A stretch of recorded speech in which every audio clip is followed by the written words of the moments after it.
How many of you here have seen the movie Nefarious? Raise your hands. Okay, how many of you here haven't seen Nefarious? You got to. It's amazing. And the Freedom Church Alliance and the toolbox, the Go Box that they have out there, that's one of the components of it. The man that you're about to hear from is a hero, in my opinion, because one, he's been doing this probably longer than most of us knew what sex trafficking was all about. He's the CEO and founder of Exodus Cry, a Missouri-based abolition organization. How many of you here know who William Wilberforce is, the great abolitionist? Oh, hopefully Benji's going to give his quote that William Wilberforce states, because it's one that drives me, and if he doesn't, I'll follow up with it. Okay, Benji? All right. He campaigns to shift cultural mindsets and laws that would abolish human trafficking and the commercial sex industry, thus setting people free. William Wilberforce set out to set slaves free. He did it until the day he died. I want you to know that I believe this man has the same drive and force to make sure that human sex trafficking is something that works us all out of a job that are in this business.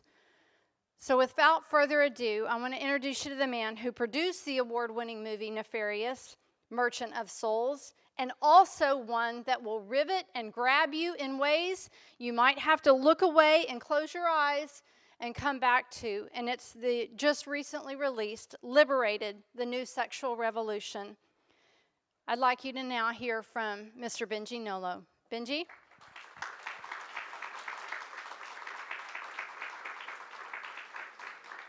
Thank you, sir.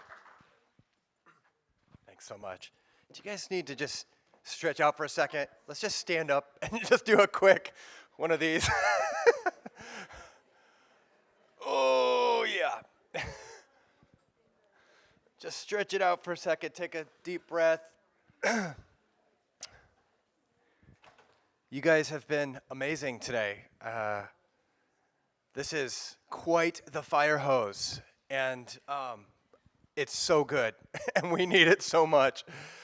So thank you, Kelly, for putting this together. It's such an honor to be with you guys, and thank you to you guys. I mean, you guys are the heroes, the parents, the moms, the dads that are, addressing the vulnerabilities in their kids before these atrocities that we've heard about today can happen.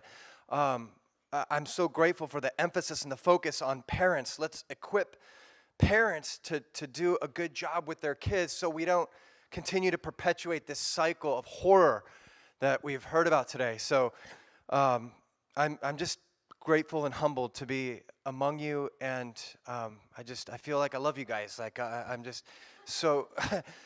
I was talking with Don Brewster, a friend who does work in Cambodia, the other day. We had him on our podcast, and when you hear about the stories of parents selling their children, and we've even heard that here today, it just makes you so much more grateful for the parents who are vigilant in wanting to protect their children and their grandchildren and their great-grandchildren and just the whole family reality. So I just want to pull out wide for a second and give us like a macro level perspective.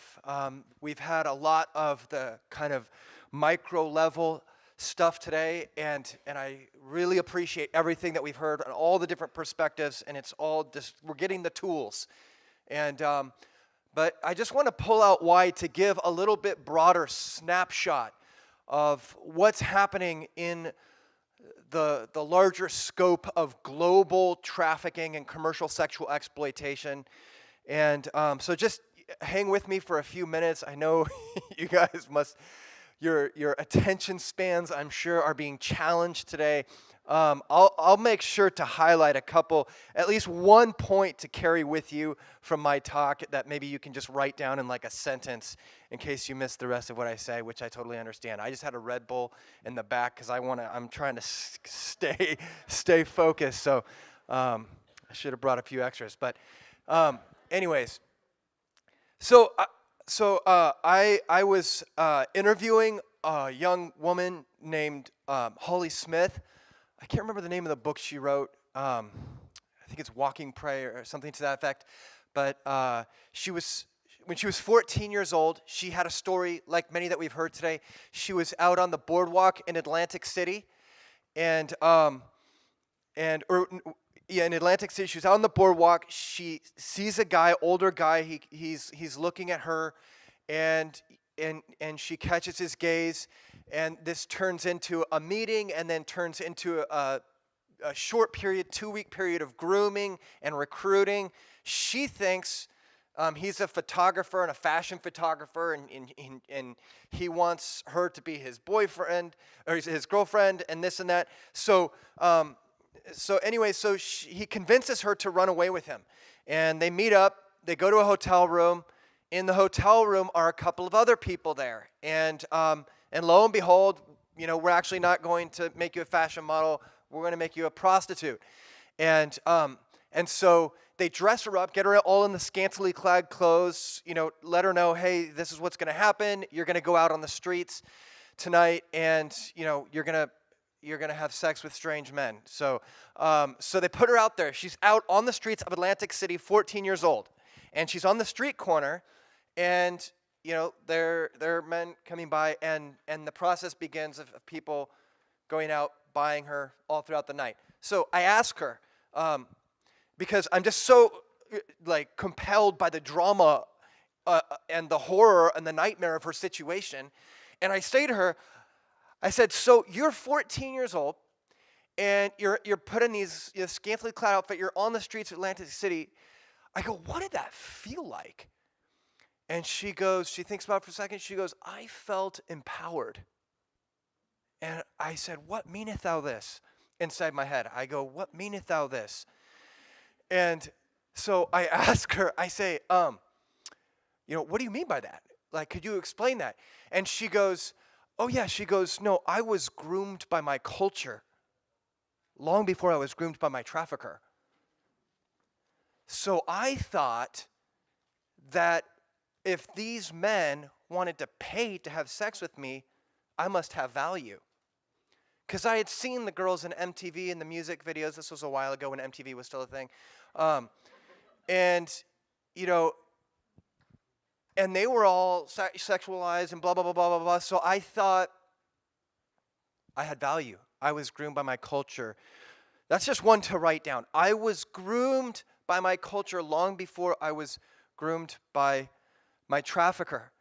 And so I just want to talk for a second about this idea of socialization, the process by which we internalize the stories of the culture and the construction of our identity, worldview, and values. Because it's really these stories in the pop culture that are accessing our kids in a way that even the traffickers cannot. And we've heard how much more accessible our kids are to traffickers today by virtue of technology and everything like that. Some kids will have contact with traffickers, some will not. But all of them will be exposed to the messages of our culture that predispose them towards joining the sex industry. And we talk a lot about trafficking, but it's important to understand that the whole larger system of the commercial sex industry is a system of violence, exploitation, and gender inequality, regardless of how the person got there. And that the stories of the culture are grooming our children and predisposing them towards joining the sex industry.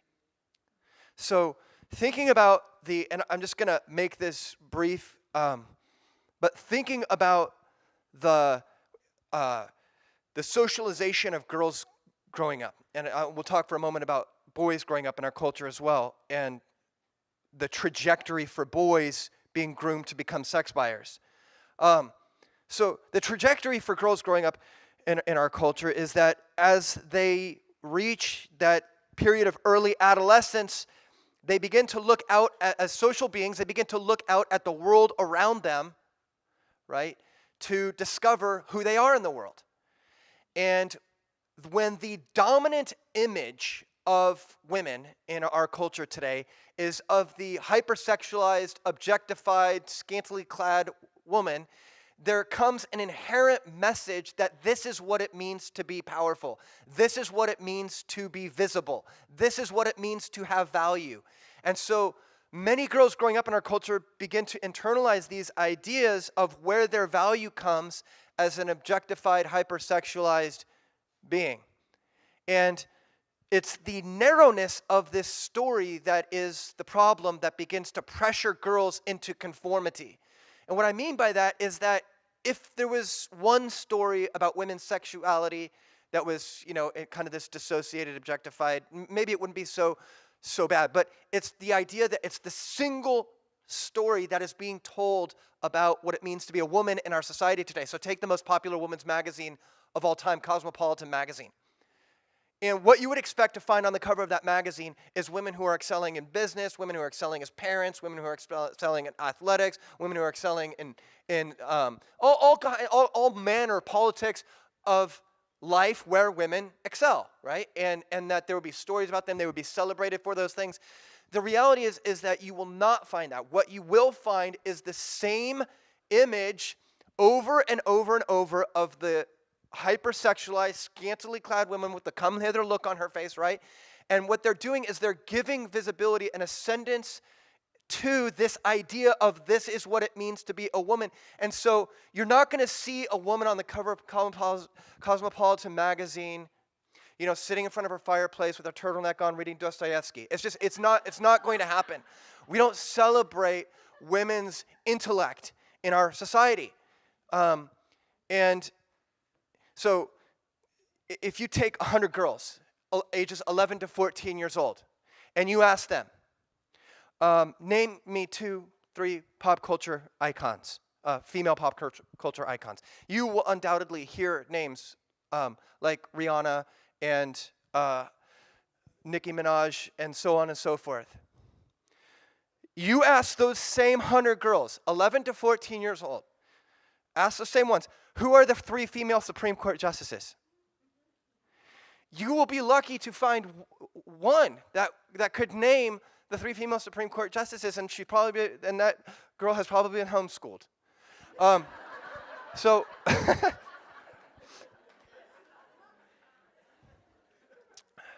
I didn't realize that was a funny thing, but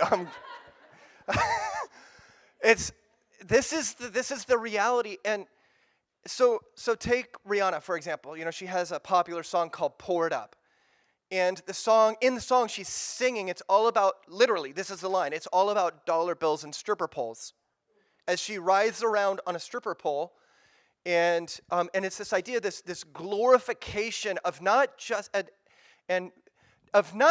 being this objectified, hypersexualized being that lives trapped in the pornographic imagination of men, and who sees herself through the lustful male gaze in the construction of her own identity, but it's also the glorification of the commercial sex industry itself, which I'm going to talk more about in just a second. And so there's a cultural recruiting factory happening right now that is grooming. It's a system of mind control programming that is grooming girls to become complicit against themselves through collusion with the agenda of the pro-sex work movement, not realizing the destructive patterns of human thinking and behavior that they're buying into because it's sold to them as being cool. And so, okay, are you guys with me? Does that make sense? I hope you don't hear in anything that I'm saying that this has something to do with women being naive or anything like that. This is just a social, cultural reality. We are social beings. Culture does not fall fully formed from heaven. It's not genetically encoded into our biological genes. We are socialized by the stories that we tell. And that's the uniqueness of our time, is that in previous generations, the stories were limited to things that the storytellers were community leaders who understood the value of story and telling stories that would protect the society, right? And that was their chief motivation. This is how society has existed for thousands of years until this past couple generations that has shifted. And the primary stories tellers are no longer the community leaders who have a vested interest in the survival of their community and the protection and covering of their community, but whose primary motivation is money. So it's the music industry, it's the film industry, it's the marketing industry, it's these large industries. If you guys are curious about this, definitely check out our film on Netflix, Liberated: The New Sexual Revolution, because we cover this whole issue of the stories that are told about in culture about what it means to be a man, what it means to be a woman, and what it means to be a sexual being. So shifting gears just real quick now to the idea of boys growing up in our culture, how our boys groomed, because the reality is this, is that everything that we're talking about today becomes completely irrelevant if men stop buying women and children for sex. And if men stop buying women and children for sex, the entire commercial sex industry would implode immediately, and we would see the largest exodus of human beings from systematic oppression that the world has ever seen before. So this is not a women's issue. This is a men's issue. This is an issue of men taking accountability and confronting other men about their exploitation of women and their use of women. It's the same way it was. I was talking to Don McPherson. He goes, in the issue of slavery, he said it was when white men began to confront other white men about their use of black men that we began the process of bringing about the abolition of slavery. And today, it's the issue of men needing to confront other men about their use of women to begin to abolish this system of violence and exploitation and gender inequality. And in saying that, I also just give that same qualifier that this isn't like I don't have an anti-male chip on my shoulder. I love men. I know so many beautiful men. I is a man. And so, you never know today. Let the reader understand. So there's an issue in our culture of what does it mean to be a man. And because I don't have time to fully develop this, I'm just going to tell one story about how boys are socialized to think about girls and women in our society today. I was watching a movie called Skyfall, James Bond Skyfall. And I'm going to try and get the scene real clear in my head. If you guys can remember, this is the most successful James Bond movie of all time. It's like the only James Bond movie ever to be nominated for a bunch of Academy Awards and everything like that.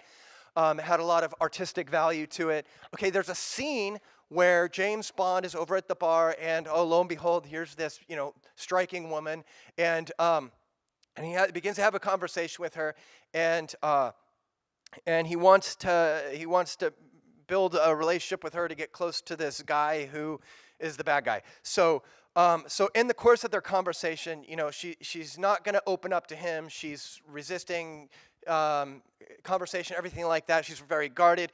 And then she's going to walk away, and he grabs her and he turns her wrist over, and there's the marking by her trafficker. And he almost like gives her like a word of knowledge. It was like a weird scene, like you were a child sex trafficking victim, and she's like, I was, but you find out this piece of information, and so suddenly she feels vulnerable to him, like, you see me. And so then she's like, look, I can't talk to you unless you commit to taking out my trafficker guy, because if I tell you this stuff and you don't take him out, then I'm in trouble. He's like, oh, yeah, I'm gonna, I'll protect you, I'll take out your trafficker, dude, blah, blah, blah. Okay, so she'd been a victim of child sex trafficking. Now growing up, she's still under this situation.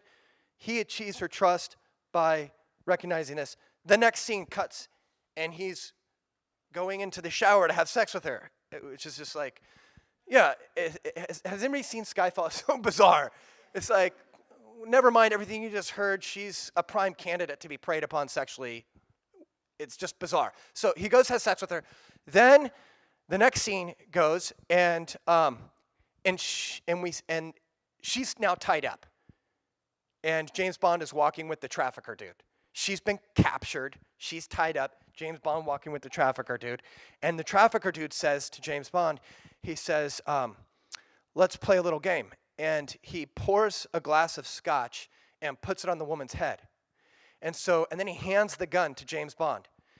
And James Bond, you think, okay, this is the moment. He's going to shoot the trafficker, rescue the girl. That's the drama and the buildup. And I think, man, this is a real twist of the storyline for these James Bond movies, where he's actually going to act on behalf of the oppressed and vulnerable instead of exploiting them.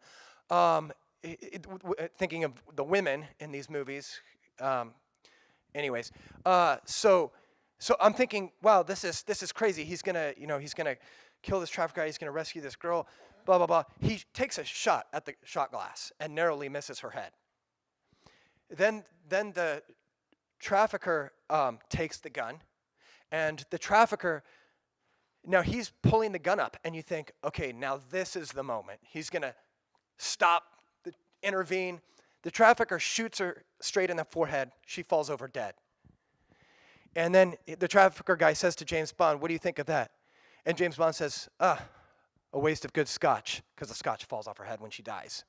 And then James Bond disarms the bad guy, apprehends him. So the message of this film is that to be a real man, because James Bond is kind of like, held up as the apogee of male existence. And the pinnacle. Most boys growing up at some point will order their drink shaken, not stirred, and introduce themselves as, whatever, Nolot, Benjamin Nolot. That whole thing all comes from James Bond because he's like this man's man. And the message is, to be a real man is to use and exploit victims of child sex trafficking when given the opportunity to save them, would rather let them die and save yourself instead.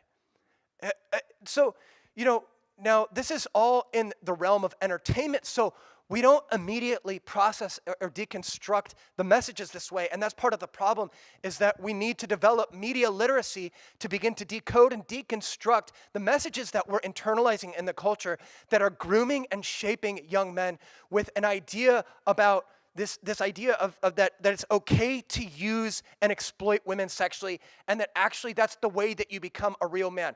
The pathway to becoming a real man is by the more women you use, the more women you can conquer sexually, the more of a man that you are.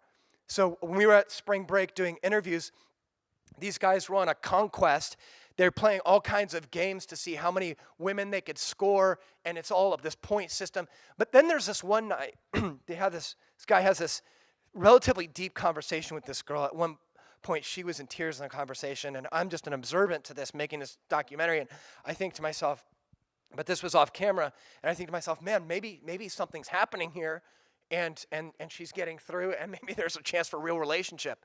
So I say to him afterwards, I say, hey, like maybe she's one worth actually, getting to know her name. Like maybe she's one actually worth having a relationship with. He says, she'd be another notch on the belt.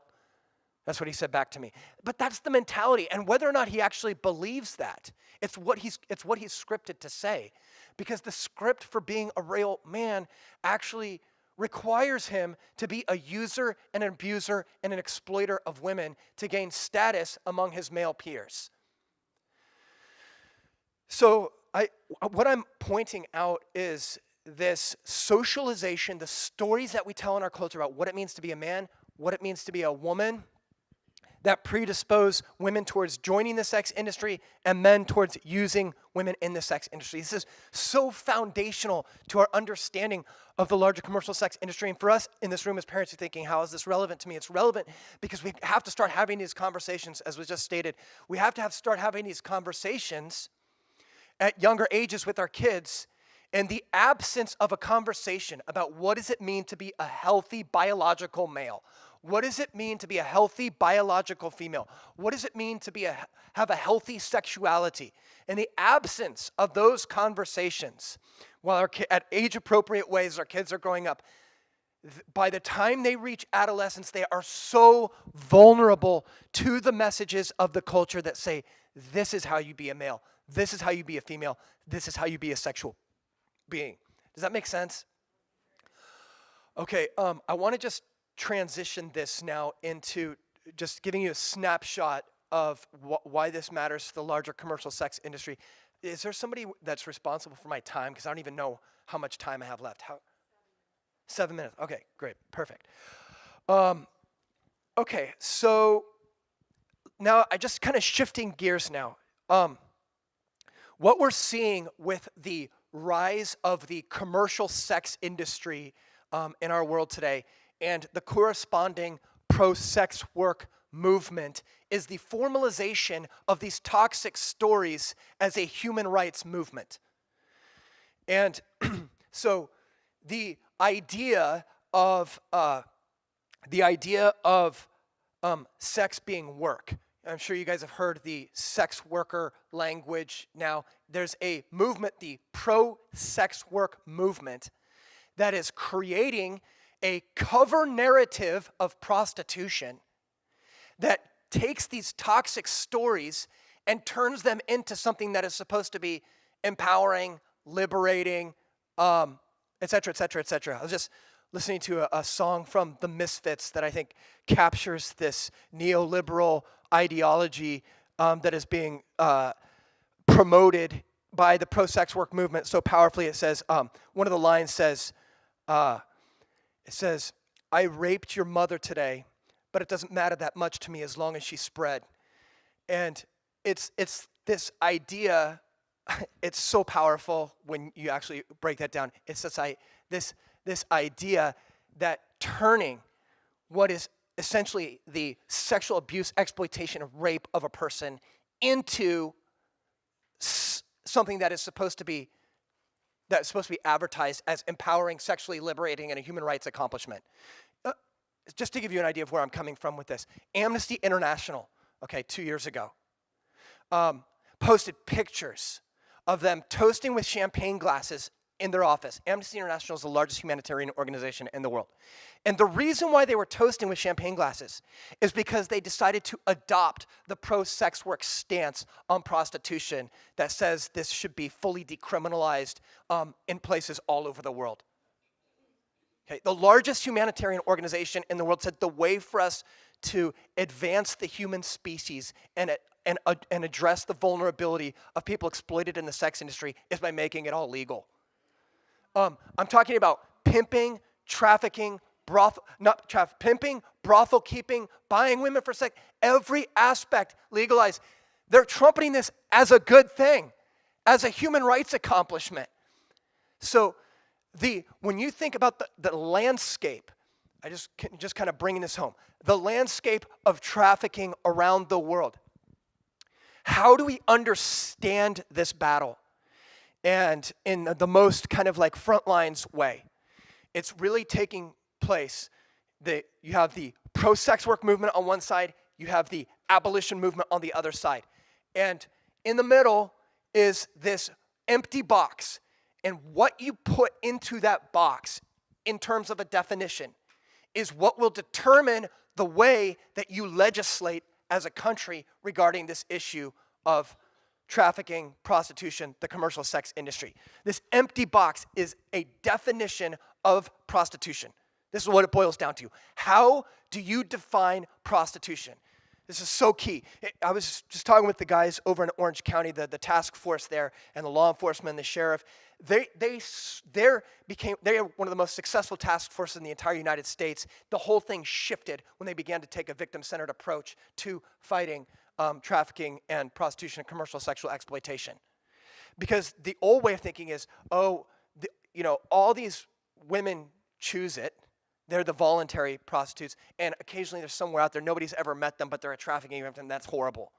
And they said, no, this is way more complicated, this convoluted, twisted, and perverted than that, because these guys know how to recruit, twist, brainwash, et cetera, et cetera, et cetera. It's all psychological, okay? So what do you put in this box? The pro-sex work movement is telling us prostitution is a system of sexual liberation, empowerment, and is a human right. And it should just be fully decriminalized everywhere around the world. This movement is extremely aggressive and well-funded. The Open Society Foundation, George Soros' foundation, is putting out grants saying, we will pay you to get articles out crafting this narrative, this cover narrative of prostitution.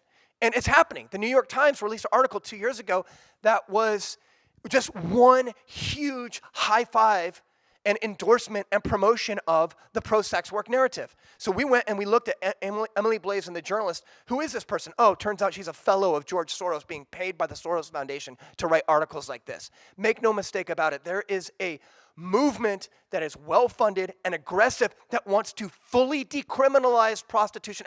So these pimps that we're talking about would be legal businessmen. So it's not enough for the culture to advertise them in music videos as being the coolest dudes ever to be a pimp and bragging about their stables, but now to come in with law and to embed that in law. That is what is happening. And it's happening on our watch. The largest elite anti-trafficking organizations in the world will not take a stand on demand because they don't want to have to deal with the idea of prostitution being a negative thing. Anyways. So the other side, the abolition movement, says, no, this empty box, this is a system of violence, gender inequality, and exploitation. The entire sex industry, if we care about violence against women, if we care about gender equality, you cannot have prostitution. The entire sex industry exists. 100% of everything that goes on is a result of male demand. Do you realize that? The women exist to fulfill the demands of strange men over and over and over and over again. This is not a system of human rights. It is a system of slavery, regardless of how the person got there in the first place. Because no woman in her heart desires that man or his fantasy or the person that comes after him or the person that comes after him. So the way she experiences it is as a form of sexual abuse. So I'm saying all this to say that this one thing, this box, is the key battleground. How do you define prostitution? We live in a culture right now of madness and insanity that has turned this violent exploitative industry into something that is being advertised as a human rights accomplishment. And we have to contend for this definition of prostitution. We have to hold our ground on this. This is the same exact thing that Wilberforce faced when he fought slavery 150 years. There was a cover narrative of slavery that said this is a good thing, that life is better for them in the West Indies than it is in the life is better for them in the West Indies than it is in the harsh conditions of Africa. The passage across the Middle Passage is, they have chefs with creating African delicacies and they're dancing. It was just a bunch of BS lies being promoted by the highest levels of governmental leaders. Everybody in society. It was a movement. And Wilberforce had to challenge that for 46 years.